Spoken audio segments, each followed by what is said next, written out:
Thank you, Mr. Speaker. Today I stand in this House to oppose the Prime Minister's unjustified, unconstitutional and unlawful imposition of the Emergencies Act. Tonight I feel completely inadequate to convey the message that I feel burdened to give. In my mix of heartbreak and sorrow and anger and disgust at the Prime Minister's words and actions over the last 2 years, I struggle for words. And it's even made that much more difficult because I'm starting to feel a contradiction of feelings. Over the past couple of days, I've started to feel that there's maybe some reason for hope. And I believe that that faint hope is like a distant light on the horizon.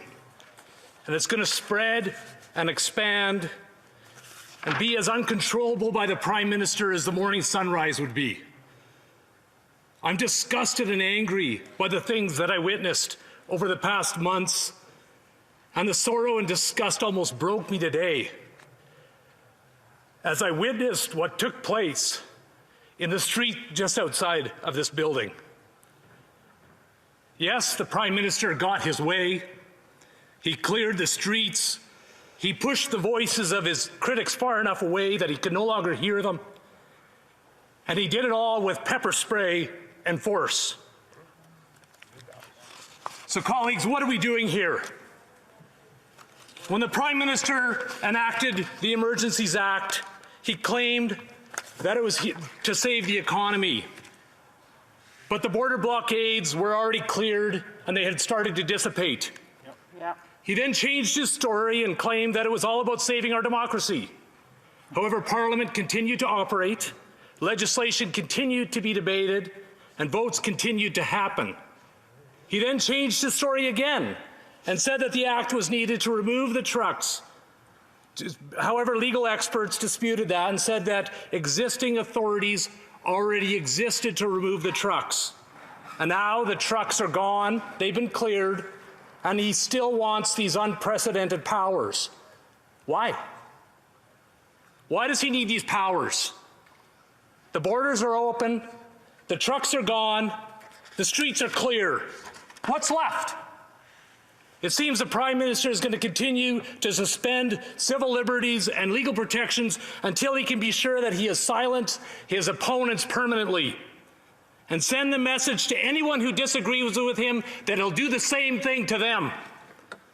He'll seize bank accounts, he'll seize phone records, and whatever else that he needs without the requirements of legal protections, normal legal protections and court orders. But this didn't just start a couple of weeks ago. The Prime Minister has been seeking to wedge, stigmatize, and divide Canadians for his own political advantage for some time. Even members of his own party are starting to call him out for it. He said, those people, he called them extremists. They're extremists who don't believe in science. They're misogynists. They're often racist.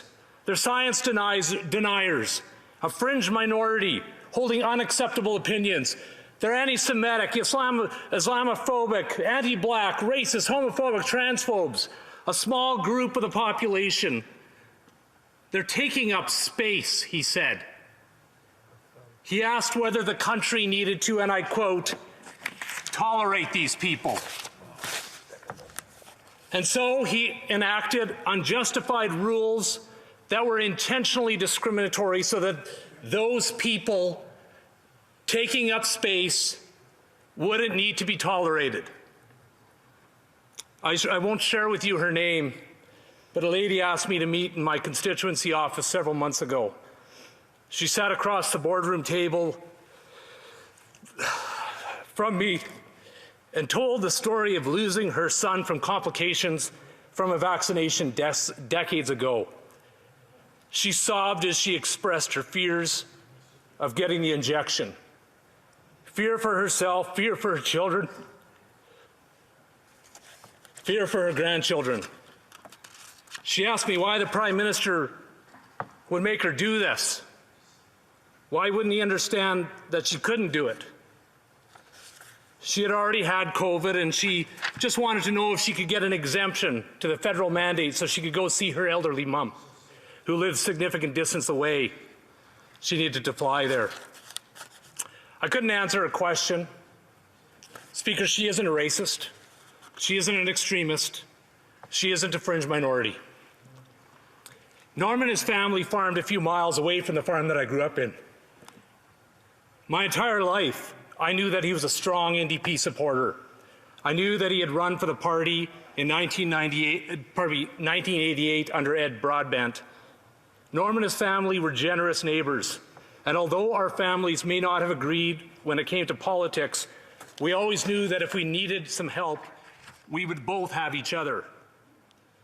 When I became the MP over 16 years ago, Norm maintained his communication with me and always was well read and informed when he would express concerns about multinational corporations or often about concerns with the Harper government. But more recently, he's expressed a more urgent concern about the current Prime Minister and the mandates that have been imposed on all Canadians. What he calls crushing citizens' rights to peaceful protest. Through you, Mr. Speaker, I want to speak to my NDP friends. I know that Norm has written many of you, and I want to tell you that you can't tell it from the emails, but his words are sincere. He fears for his grandchildren, his children and neighbors.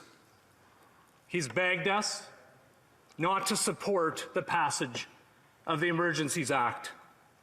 Norm is a good man with a good family. He is not an extremist. He does believe in science. He's not a misogynist, nor is he a racist. Chris is a city councillor from the city of Grand Prairie. Chris cares deeply about our community and especially about the vulnerable who live within our region. Chris has been a leading advocate for bringing meaningful change and reconciliation for Indigenous people who live in our communities. He's a good friend of mine. Last week, Chris was in Ottawa to protest the discriminatory policies and mandates of the federal government. Chris is not an extremist. He's not anti-Semitic, Islamophobic, anti-black, racist, homophobic, or transphobic. And there's one person in this House that knows that as well as I do. It's the Prime Minister. He knows him, he knows Chris, because they have close mutual friends. As a matter of fact, the Prime Minister called Chris personally to ask him to run for the Liberal Party of Canada. Unfortunately, because of his stand against injustice and division, people across the country have now echoed the Prime Minister's words and accused my friend, our friend, who has two black sisters, of being a racist and a misogynist. Mr. Speaker, this has to end. My colleagues and I, we have a choice, and history will judge us for our decision. Will we do the right thing and reject the politics of division, hate, and end this attack on freedom? Or will we grant the Prime Minister this unlimited power that he wants to attack his political adversaries? I said at the beginning of the speech that I had reason for hope, and I do have hope. The reason is that, well, 338 of us in this House may or may not do the right thing. I know that Canadians have had enough with the divisions. They've had enough with the hate, and they've had enough with the political divisions. I have no faith in the Prime Minister. I have no faith that he'll change. But I have faith that Canadians have seen all that they need to see. They know who the Prime Minister is. They have seen the pain that he's willing to inflict on people who don't agree with him. And I trust Canadians, and I hope that my colleagues in this building will do the same and give Canadians their freedoms back. Yeah.